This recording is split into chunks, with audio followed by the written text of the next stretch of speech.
नमस्कार everyone, my name is अभिषेक कासत and ये जो वीडियो है अपना सेकंड वीडियो है for class 10th and 11th, right. अपना वीडियो स्टार्ट करते हैं बिना कोई टाइम वेस्ट किए करके। ओके, सो फर्स्ट टॉपिक जो अपना आज अपने को डिस्कस करना है, लास्ट क्लास में अपना यहाँ तक हो गया था व्हाई शुड यू इन्वेस्ट। इसके अंदर हमने इन्फ्लेशन एंड इन सब चीजों के बारे में डिस्कस कर लिया था, राइट। इन्फ्लेशन का मतलब चीजों की प्राइसेस का बढ़ना, right, that is called inflation.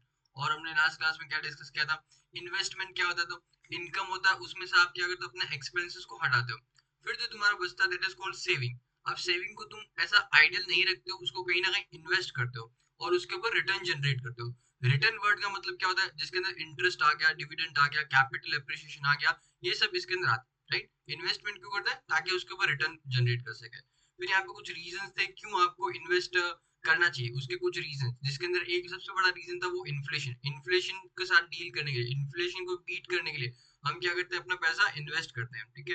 फिर यहाँ पे और भी कुछ रीजन थे, जैसे कि जो आपके आइडल रिसोर्सेज उसके ऊपर रिटर्न जनरेट कर सके, जो आपका स्पेसिफिक गोल है उसके लिए पैसे इकट्ठे कर सके, एंड देन जो फ्यूचर अनसर्टेनिटीज है उनको डील करने के लिए हम क्या करते हैं, अपना पैसा इन्वेस्ट करते हैं। ना ये तो हो गया कल तक की क्लास की बात हो गई, राइट, उसका क्विकली हमने रिवीजन कर लिया। अभी आज की क्लास स्टार्ट करते हैं, व्हेन टू स्टार्ट इन्वेस्टिंग। अपना ये टॉपिक क्या है, इन्वेस्टिंग आपको कभी स्टार्ट करना चाहिए। ऑफ कोर्स ये बात है, जितना जल्दी आप इन्वेस्टिंग स्टार्ट करोगे उतना अच्छा रहेगा, राइट। इसके अंदर सबसे पहले सुनते हैं कि मिस्टर वॉरेन बफेट ने क्या बोला, ठीक है। वॉरेन बफेट कौन है, यदि आपको पता नहीं है तो he is like the legendary investor, according to me is the greatest investor of all time, right. और इसका रीजन क्या है, बिकॉज तुम देखो आज के टाइम पे सबसे अमीर इन्वेस्टर कौन है, सबसे रिच इन्वेस्टर कौन है, तो उसका नाम वॉरेन बफेट, यही भाई साहब है। इनका नेटवर्थ आज के टाइम करीब $150 बिलियन के आसपास इनका नेटवर्थ है। और ये क्या बोलते हैं कि जब ये 11 ईयर्स की एज के थे तब से इन्होंने इन्वेस्टिंग करना स्टार्ट कर दिया था, and it was too late. ऐसा बोले 11 ईयर्स की एज में इन्होंने इन्वेस्टिंग स्टार्ट कर दिया, तो ये ऑलरेडी बहुत ज्यादा लेट था, ये इनका ऐसा बोलना है। एंड आज के टाइम पे इनका एज करीब 95 ईयर्स के आसपास है, और इन्होंने 95 ईयर की एज में आज भी वो क्या करते हैं, इन्वेस्टिंग करते हैं। हालांकि लास्ट ईयर वो रिटायर हो गया करके, बट स्टिल 11 ईयर की एज से लेकर 95 ईयर्स की एज तक जिस बंदे ने इन्वेस्टिंग किया, वो बोलता है कि 11 ईयर के अंदर स्टार्ट करना वो भी बहुत ज्यादा लेट हो गया था। तो इस इट शोज कि आपको जितना जल्दी स्टार्ट करो उतना अच्छा।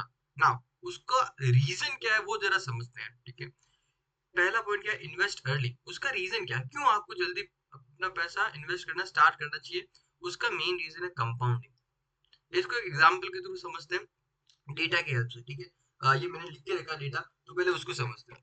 लेट्स सी कि आप अपना पैसा एग्जांपल के लिए 10 लाख रुपीस इन्वेस्ट करते हो, कितना, 10 लाख रुपीस आपने पैसा अपना इन्वेस्ट किया, और हर साल आपका ये पैसा कितने से ग्रो होगा, एट द रेट 10% से आपका पैसा ग्रो हो रहा है, राइट।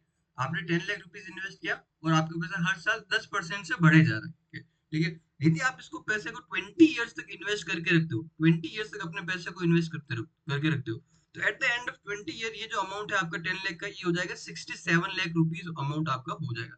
कितना, 67 लाख रुपीस अमाउंट हो जाएगा, जो कि अच्छा खासा अमाउंट हो जाएगा, राइट। बट इस पैसे को यदि आप क्या करते हो, 25 ईयर्स तक इन्वेस्ट करके रखते हो, तब आपका ये अमाउंट जो हो जाएगा that would be 1.08 crore, 1 crore 8 lakh रुपए आपका हो जाएगा, 1 करोड़ रुपए, 1 करोड़ 8 लाख रुपए आपका अमाउंट हो जाएगा, ठीक है। देन थर्ड, इसको यदि आप क्या करते हो, 30 इयर्स तक इन्वेस्ट करके रखते हो, then in that case this amount would be 1.74 crore rupees, 1.74 crore rupees आपका अमाउंट हो जाएगा ना। यहाँ पे इंटरेस्टिंग चीज जो नोट करना है, वो आप कंपाउंडिंग की पावर समझना कैसे काम करता है, ठीक है।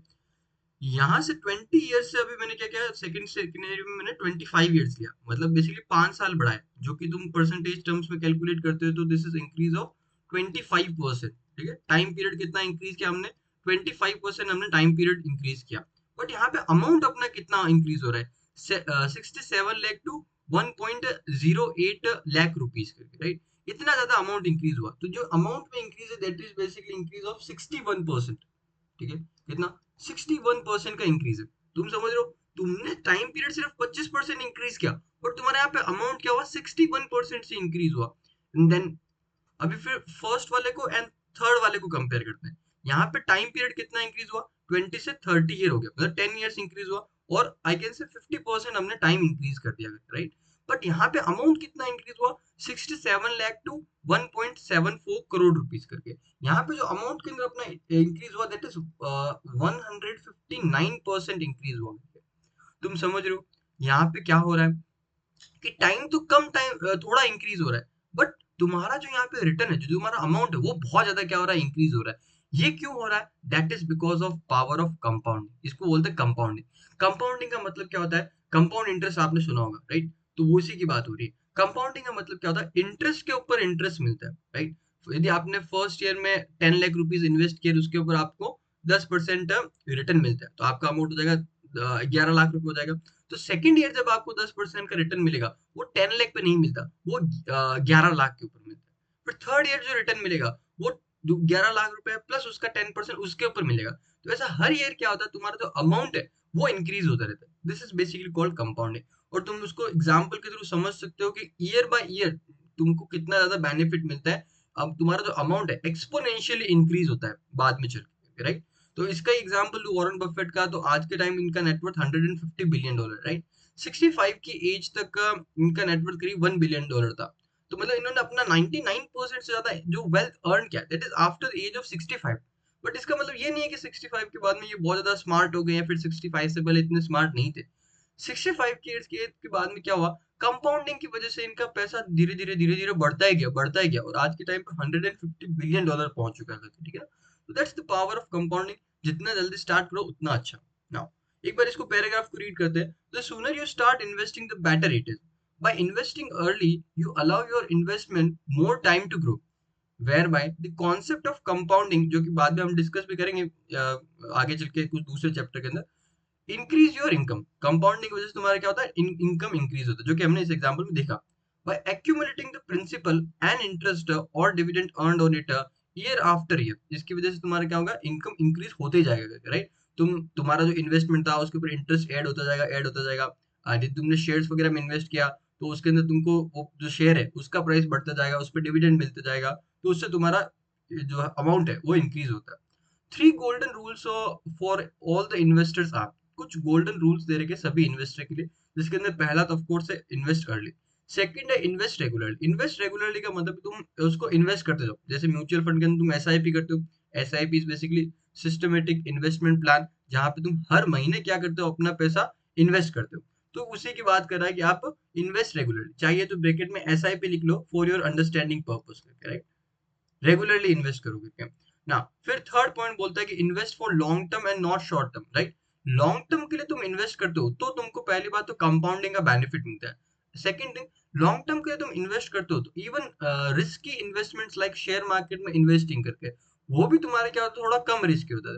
बिकॉज लॉन्ग टर्म के अंदर तुम शेयर मार्केट का ट्रेंड देखोगे तो वो ऊपर ही गया करके, राइट? तुम एक लॉन्ग टर्म एवरेज निकालोगे रिटर्न का, निफ्टी ने अपना जो कितना रिटर्न दिया, शेयर मार्केट ने कितना रिटर्न दिया, तो वो करीब 12-13% के आसपास रिटर्न आता है, राइट?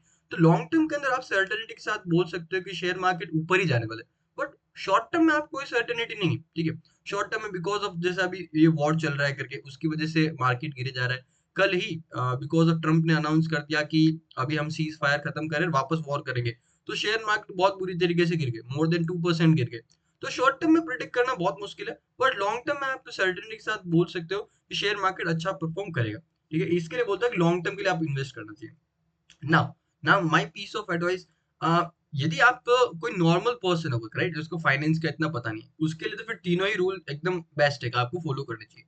बट तुम लोग यदि कोई फाइनेंस को बहुत ज्यादा स्टडी करोगे आगे चल के, राइट, और तुमको फाइनेंस में इंटरेस्ट है, एक्सपर्टीज डेवलप करते हो, तो सेकंड पॉइंट के साथ में मैं बहुत ज्यादा अग्री नहीं करता, इन्वेस्ट रेगुलरली के अंदर। बिकॉज इन्वेस्ट रेगुलरली होता क्या है कि यदि मार्केट से यदि बहुत ज्यादा ऊपर चले गए तो भी तुम इन्वेस्ट करो, मार्केट यदि बहुत ज्यादा नीचे आ गए तो भी तुम इन्वेस्ट करो करके, ये पॉइंट बोलना चाहता है। बट एक बात बताओ, यदि मार्केट बहुत ज्यादा ऊपर चले गए, मार्केट की टेंडेंसी होती है कि जब ऊपर जाते हैं तो बहुत ऊपर जाता है, जब नीचे आता है तो बहुत बहुत ज्यादा नीचे आ जाता है।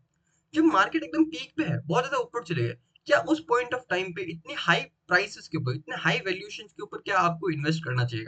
ठीक है, that is one question.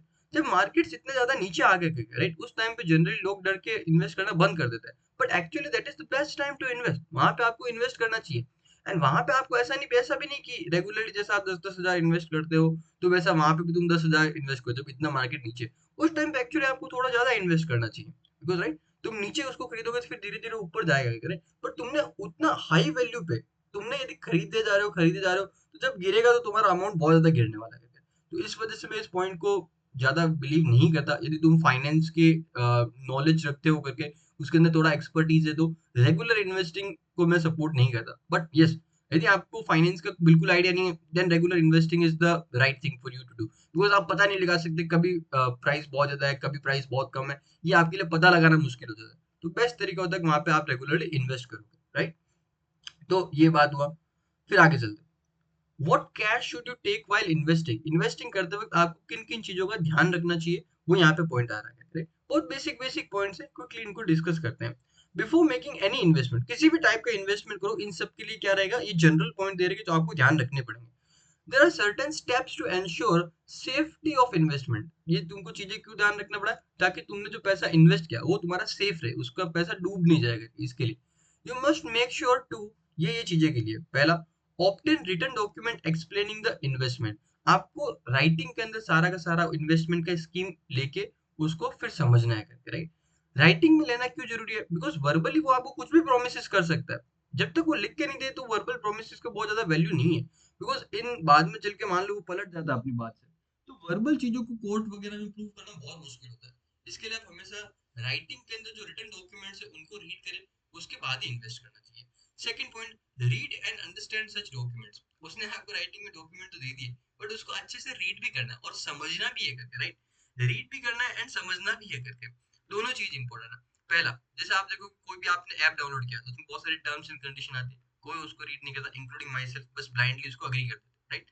But investing के अंदर ऐसा नहीं करना। जो तुमको डॉक्यूमेंट दिया पहले तो उसको रीड करोगे, राइट? सेकंड थिंग, उसके अंदर चीजों को समझो। बिकॉज तुम जो फाइनेंशियल आपको इन्वेस्टमेंट वगैरह बेचते हैं ना, जैसे कोई आया इंश्योरेंस पॉलिसी आपको बेच रहा है, तो डॉक्यूमेंट में आप देखोगे बहुत सारी कॉम्प्लिकेटेड चीजें उन्होंने लिखा होता है करके। तो उन चीजों को समझो, उसको पूछो कि ये क्या लिखा है, मुझको एक्सप्लेन करो। वो नहीं बताता, किसी एक्सपर्ट से पूछो, बट चीजों को समझ के ही इन्वेस्ट करो। बिकॉज जनरली वो राइटिंग के अंदर भी तुमको देते हैं ना, कुछ इस तरीके का लैंग्वेज यूज करता है, इस तरीके का तुमको पॉइंट डाल के देता है जो तुमको समझ में नहीं आता, बट बाद में प्रॉब्लम क्रिएट करता है, राइट? इनको बोलते हैं हिडन पॉइंट्स करके डाल देता है करके। ठीक है, तो ये रीड करना, अंडरस्टैंड करना बहुत इंपॉर्टेंट है। फिर verify the legitimacy of the investment. जो आप इन्वेस्टमेंट कर रहे हो, क्या वो लीगल इन्वेस्टमेंट है, राइट? वो इलीगल इन्वेस्टमेंट्स नहीं करने के, राइट? वहां पे इन्वेस्ट करोगे तो बहुत चांसेस है कि तुम्हारे पैसे डूब जाएंगे। फॉर एग्जाम्पल तुम देखोगे एक वो हेरा फेरी मूवी तुमने देखा है, तो फिर हेरा फेरी मूवी एक्चुअली, उसके अंदर वो लक्ष्मी चिट फंड वाला आता है, राइट? 21 दिन में पैसा डबल। तो अभी जो तुमने इन्वेस्टमेंट किया वो कोई ऐसा कोई ऑफिशियल इन्वेस्टमेंट नहीं है। कोई भी रैंडम कंपनी आ गई और बोला मेरे को पैसा दो, 21 दिन में डबल कर देंगे, और फिर 21 दिन में वो कंपनी गायब हो जाती है, करेक्ट? तो ऐसे इन्वेस्टमेंट से दूर हो, बस इसी चीज का बोल रहा है। तो जो इन्वेस्टमेंट करो उसका लिजिटिमेसी मतलब थोड़ा लीगल होना चाहिए, सही होना चाहिए, ऐसा कुछ भी फेक नहीं होना चाहिए। Now fourth, find out the cost and benefit associated with the investment. जो तुम इन्वेस्टमेंट कर रहे हो उसके अंदर देखो तुमको कॉस्ट क्या आ रहा है एंड उसमें तुमको बेनिफिट्स क्या मिल रहे हैं। कॉस्ट कैसे समझो, जरा लेट्स से तुम म्यूचुअल फंड के थ्रू इन्वेस्ट करते हो, ठीक है? तो उसके अंदर तुम बेनिफिट्स के लिए क्या देखोगे, देखोगे कि उसका पास्ट हिस्ट्री क्या है, पास्ट में इसने कितना रिटर्न जनरेट किया। वो तो हो गया तुम्हारा बेनिफिट्स पार्ट को देखना। फिर तुम्हारा आता है कॉस्ट पार्ट को देखना, कि म्यूचुअल फंड तुमको पता है तुमसे थोड़ा कमीशन चार्ज करता है, फ्री ऑफ कॉस्ट तुम्हारे लिए इन्वेस्ट करके नहीं देगा। तो देखो कि वो कॉस्ट कितना ले रहा है, फिर उसके ऊपर मेरे को बेनिफिट्स कितना जनरेट करके दे रहा है। ये चीजें आपको देखना बहुत जरूरी है करके, राइट? हाँ। फिर fifth point, assess the risk return profile of the investment. क्या? Assess the risk return profile of the investment.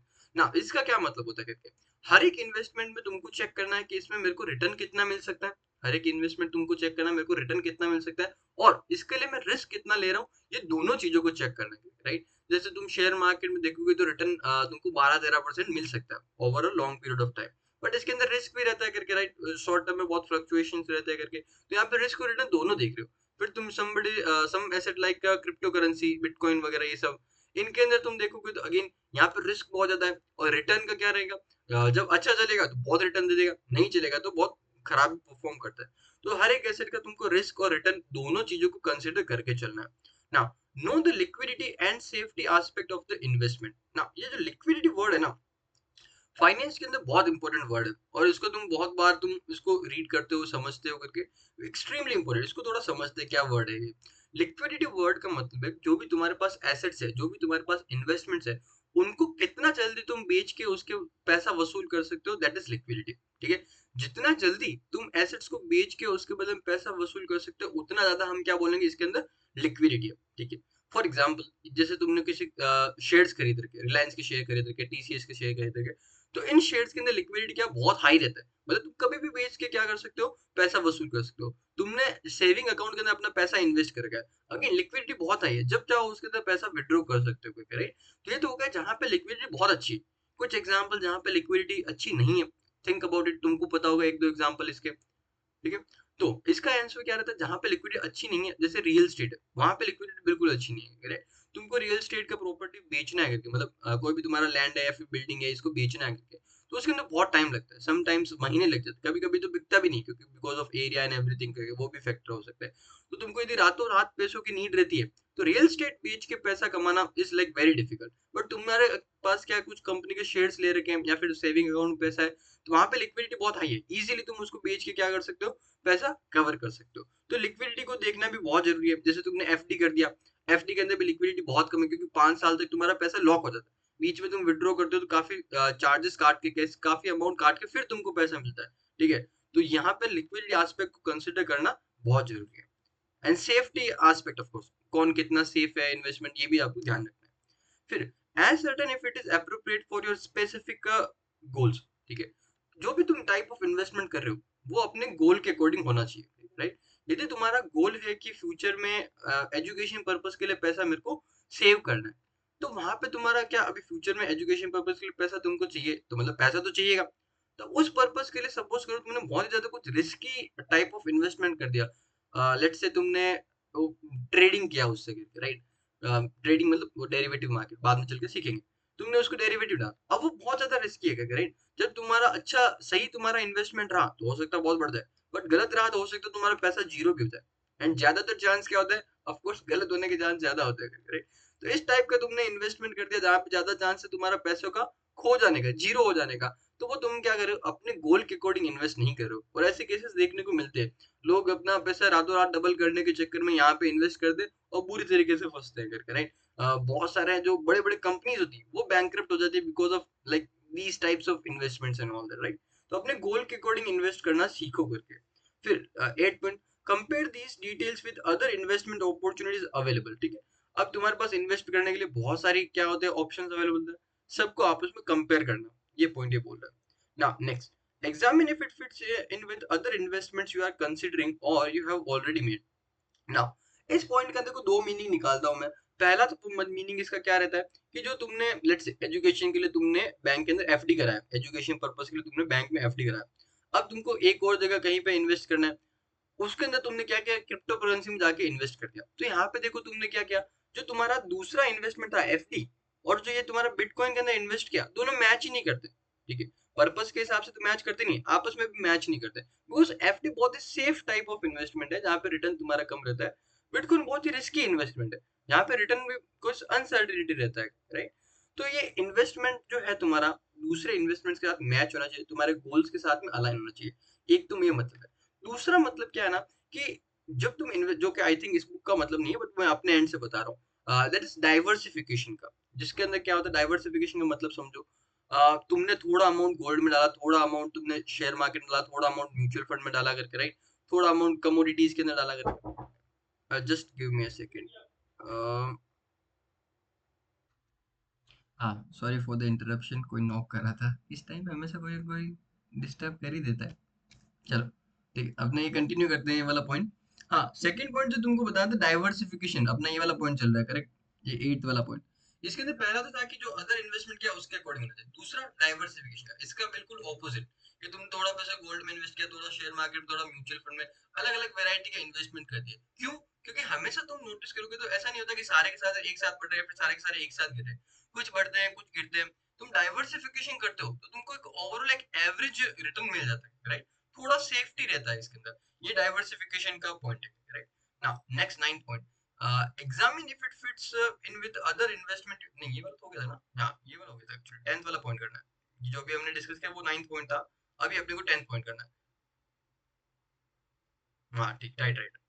Deal only through an authorised intermediate, हमेशा ऑथराइज्ड इंटरमीडिएट, मतलब जो भी पर्सन तुम्हारे पास आ रहा है वो ऑथोराइज पर्सन होना चाहिए। लेट्स से कोई एलआईसी का एजेंट आता है और बोलता है कि मेरे को एलआईसी का एजेंट हूँ और आप मेरे थ्रू इन्वेस्टमेंट करो, जो एलआईसी के अंदर है, पॉलिसीज के अंदर इन्वेस्ट करो।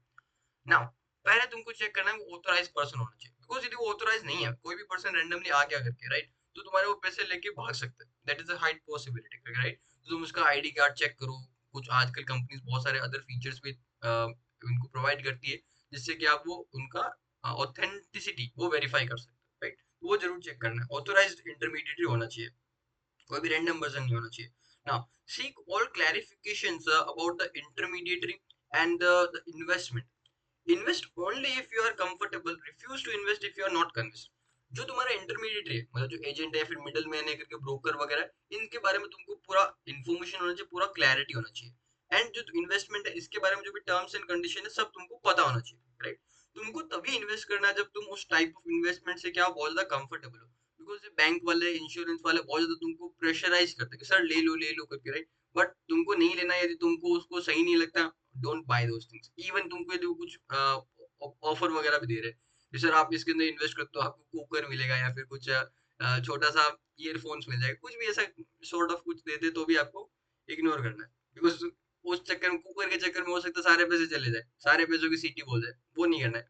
Now last point, explore the options available to you if something were to go wrong, then and then if satisfied, make the investment. ये लास्ट पॉइंट बेसिकली क्या बोल रहा है कि आपको वर्स्ट केस सिनेरियो माइंड में रखना है कि कुछ गड़बड़ हो गया तो क्या होएगा, बस वो सिचुएशन सोच के रखना है, एंड उसके साथ में कंफर्टेबल हो तुम वर्स्ट केस सिनेरियो के साथ में, तो इन्वेस्ट कर सकते हो।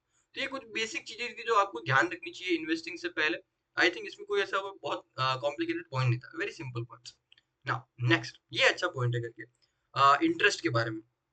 क्या है इंटरेस्ट के बारे में, इसको थोड़ा सा एक्सप्लेन करते हैं, राइट। अपना पॉइंट क्या है कि इंटरेस्ट क्या होता है, पॉइंट इज इंटरेस्ट क्या होता है, ठीक है। इंटरेस्ट वैसे आपको मीनिंग इसका ऑलरेडी पता है, बट स्टिल इसको थोड़ा अच्छे से समझते हैं। सी, तुमने मान लो कि कोई पीजी वगैरह को तुम यूज करते हो, राइट, वहां पे रहते हो, तो उसके बदले में तुमको क्या करना पड़ता है, रेंट देना पड़ता है, ठीक है। फिर तुम लेट्स से कोई कैब वगैरह यूज करते हो, टैक्सी वगैरह यूज करते हो, तुमको क्या करना पड़ेगा, उसको किराया देना पड़ेगा वगैरह, ये तुमको देना रहेगा। Same is the case with, यदि तुम किसी का पैसा यूज करते हो, तुम क्या करते हो, किसी का पैसा यूज करो, तो उसके बदले में तुमको इंटरेस्ट देना पड़ेगा। तो इंटरेस्ट बेसिकली सिंपल टर्म्स में बोलो तो क्या रहेगा तुम्हारा, cost of using someone else someone else's money, that is basically interest।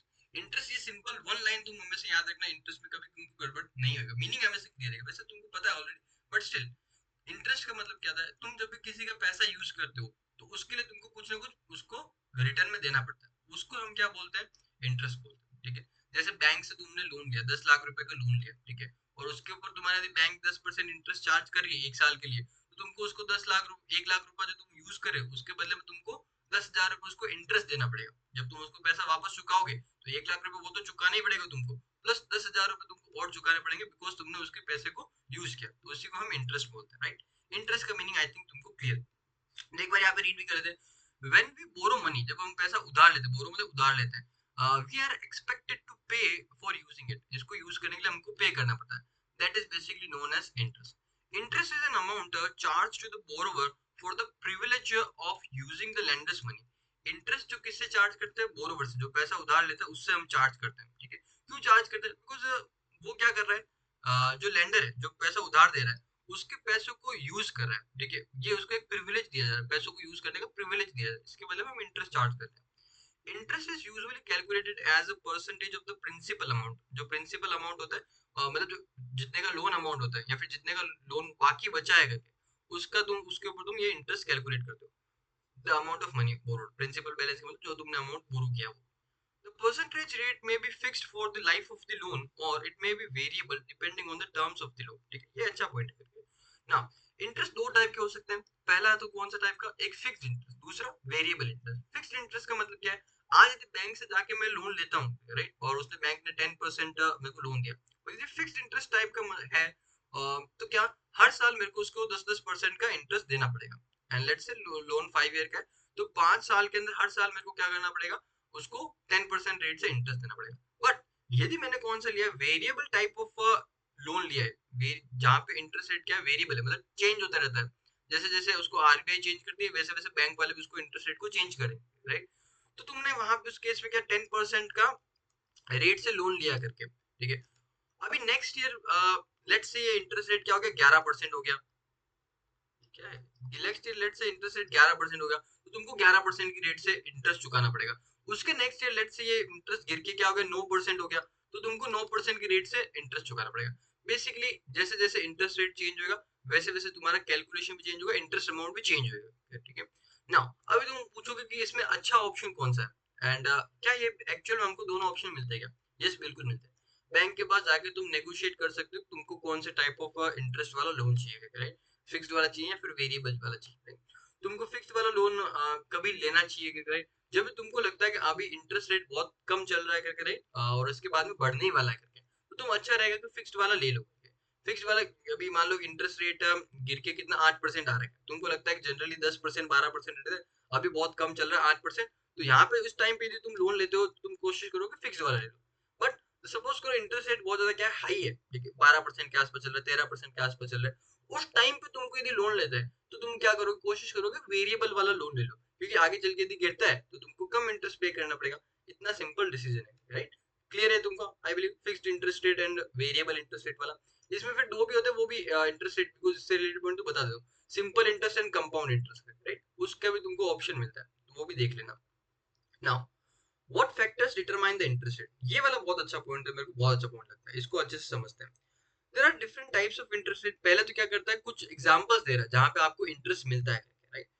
There are different types of interest rates that bank offer to the depositor, मतलब तुम सेविंग अकाउंट एफडी के अंदर पैसा डिपॉजिट करते हो तो उसके बदले में इंटरेस्ट मिलता है। Rates that they lend to their borrowers, फिर बैंक वाले तुम्हारे पैसे को क्या करते हैं, आगे किसी को उधार देते हैं, ठीक है, तो उससे वो इंटरेस्ट चार्ज करते हैं। जनरली तुमको जो इंटरेस्ट मिलेगा एफडी के ऊपर सेविंग अकाउंट पे वो कम मिलता है, सेविंग के केस में 4% के आसपास, एफडी के केस में 6-7%।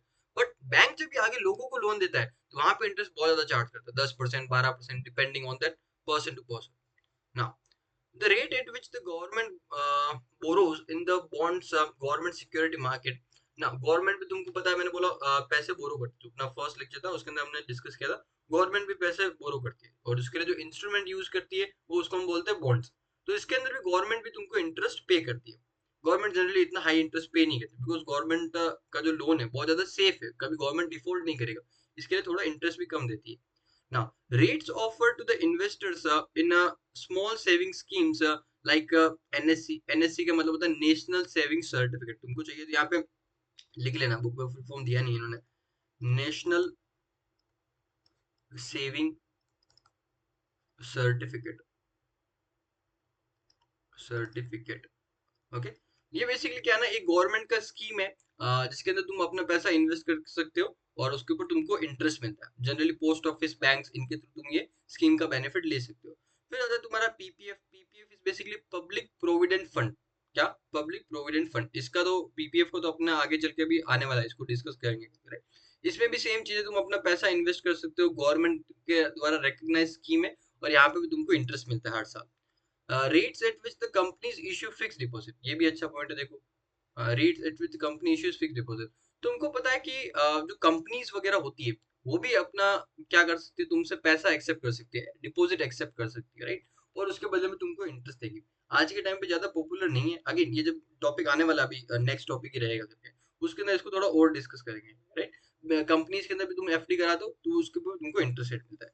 तो इस पैराग्राफ में बेसिकली हमने कुछ एग्जांपल्स देखे जहां पे तुमको इंटरेस्ट मिलता है। नाउ अभी ये वाला सबसे इंपॉर्टेंट एस्पेक्ट करके, the factors which govern these interest rates are mostly economy related, ठीक है, and commonly referred to as macroeconomic factors। some of these factors are, देखो, इंटरेस्ट रेट जैसे मैंने बोला कम होता है बढ़ता है, कम होता है बढ़ता रहता है, ये इंटरेस्ट रेट का चेंज होता रहता है, राइट। बट वो चेंजेस क्यों हो रहे हैं, ऐसे रैंडम चेंजेस नहीं होते हैं करके, राइट। ये चेंजेस होते हैं because of macro economic factor. Macro economic factor के पहले तो इकोनॉमिक्स मतलब ओवरऑल अपना कंट्री का इकोनॉमिक सिचुएशन कैसा, बिजनेसेस वगैरह चल रहे हैं उसके अकॉर्डिंग डिसाइड होता है। मैक्रो इकोनॉमिक का मतलब होता है बड़े लेवल पे, ठीक है, पूरे कंट्री लेवल पे जो अपना इकोनॉमिक सिचुएशन है उसके अकॉर्डिंग डिसाइड किया जाता है कि क्या इंटरेस्ट रेट होना चाहिए। इंटरेस्ट रेट को डिसाइड कौन करता है? आरबीआई को इंटरेस्ट रेट डिसाइड करता है, ठीक है। हम ऐसा बोल सकते हैं गवर्नमेंट इंटरेस्ट रेट डिसाइड करती है ना। अब वो क्या क्या फैक्टर्स कंसिडर करते हैं इन डिसाइडिंग कि इंटरेस्ट रेट क्या होना चाहिए, बढ़ाना चाहिए, घटाना चाहिए, या क्या क्या फैक्टर्स वो लोग कंसिडर करते हैं। तो इसके लिए पहले ये वाले दो पॉइंट डिस्कस करते हैं, demand for the money and supply for the money. देखो वैसे एग्जाम पॉइंट ऑफ व्यू से तो देखो कि तुमने चार वर्ड ये याद कर लिए तो that's enough for you, right. But इसको थोड़ा प्रैक्टिकल पॉइंट ऑफ व्यू से थोड़ा समझते हैं, बिकॉज ये इंटरेस्ट रेट जो है तुम्हारा बहुत ही इंपॉर्टेंट फैक्टर होता है शेयर मार्केट के अंदर, डेट मार्केट के अंदर, ये सब चीजों को इन्फ्लुएंस करता है, राइट। तो इंटरेस्ट रेट को समझना बहुत इंपॉर्टेंट। जो मार्केट को ऐसा क्लोजली फॉलो करते हैं उनको पता होगा कि इंटरेस्ट रेट कितना इंपॉर्टेंट है। वो इंटरेस्ट रेट को ट्रेक करते थे, इंटरेस्ट रेट बढ़ने वाला है, गिरने वाला है, उसके अकॉर्डिंग मार्केट के अंदर वो इन्वेस्टिंग करता है, ठीक है। नाउ इसके अंदर चारों फैक्टर्स को समझते हैं। पहले इन दो को समझते हैं, demand for the money and supply for the money, right. इसको एक एग्जांपल के थ्रू समझते हैं। लेट्स से कि तुमने एक तुम्हारा स्कूल के अंदर वो कंपटीशन होते रहते हैं ना, एग्जीबिशन, ट्रेड फेयर और वो सब, ऐसा एक कुछ इवेंट ऑर्गेनाइज करेगा, राइट। और उसके अंदर तुमने भी एक अपना स्टोर लगा के रखा है। तुमने किस चीज का स्टोर लगाया? लेट्स से तुमने अपना एक डोसा का स्टोर लगाया। डोसा डोसा होता है ना, साउथ इंडियन वो फूड आइटम डोसा, उसका तुमने एक स्टोर लगाया, राइट। तुमने और तुम्हारे फ्रेंड्स ने मिलकर एक स्टोर लगाया। अब तुम लोगों का कैपेसिटी तो लिमिटेड है, एक टाइम पे तुम 4-5 डोसा ही बना सकते हो, राइट। उससे ज्यादा बनाना पॉसिबल नहीं है क्या, ठीक है। तो अभी अज्यूम करो कि तुम्हारा डोसा जो तुमने बनाया बहुत अच्छा डोसा बना गया, राइट, लोगों को बहुत पसंद आ रहा है। सडनली तुम्हारा कैपेसिटी तुम्हारा 4-5 डोसा बनाने का, राइट। और तुमने एक डोसा का प्राइस रखा है, लेट्स से 100 रुपी पर डोसा का प्राइस है। डोसा बहुत अच्छा है, कैपेसिटी तुम्हारा 4-5 डोसा है एक साथ बनाने का, बट डिमांड इतना अच्छा डोसा है कि बहुत सारे लोग आ रहे हैं तुम्हारे पास डोसा खाने के लिए, राइट।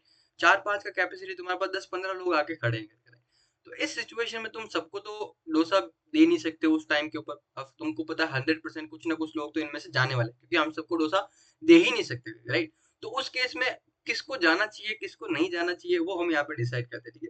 तुम क्या करते हो, अपना जो डोसा का प्राइस 100 रुपी था, जिसको सडनली इंक्रीज करके तुमने बोला अभी डोसा का प्राइस 200 रुपए होगा, ठीक है। अभी सडनली तुमने क्या बोला, अभी डोसा का प्राइस 200 रुपए होगा। तो अभी जो लोग, जिनको या तो जिनके पास पैसे अवेलेबल है वो लोग, ठीक है, या फिर जिनको बहुत ज्यादा भूख लगा है, वो तो क्या करेंगे, 200 के प्राइस पे भी तुम्हारा डोसा खरीद लेंगे, राइट। बट जिनको इतना भूख नहीं लगा करके सिर्फ क्यूरियोसिटी की वजह से वहां पे आ गए करके, वो बोलेंगे रहने दे, इतना भी कोई इंटरेस्ट नहीं है मेरे को तुम्हारे डोसा में, हम तो जा रहे हैं करके, राइट। तो बेसिकली होता क्या है करके, जब भी किसी तुम्हारा जो डोसा तुमने स्टोर खोला करके, इसका डिमांड बहुत ज्यादा बढ़ गया, बहुत सारे लोगों को चाहिए करके, ठीक है, तो तुमने क्या किया, प्राइस को इंक्रीज कर दिया। डिमांड बढ़ा तो तुमने क्या किया, प्राइस को इंक्रीज कर दिया। अब वो इसी केस में, अपने इस केस में भी होता है, right. Demand for the money, पैसों के लिए डिमांड बढ़ गया। क्या हो रहा है, पैसों, आई थिंक बफरिंग तो नहीं हो रहा ना यहाँ पे। Just give me a second, just give me a second.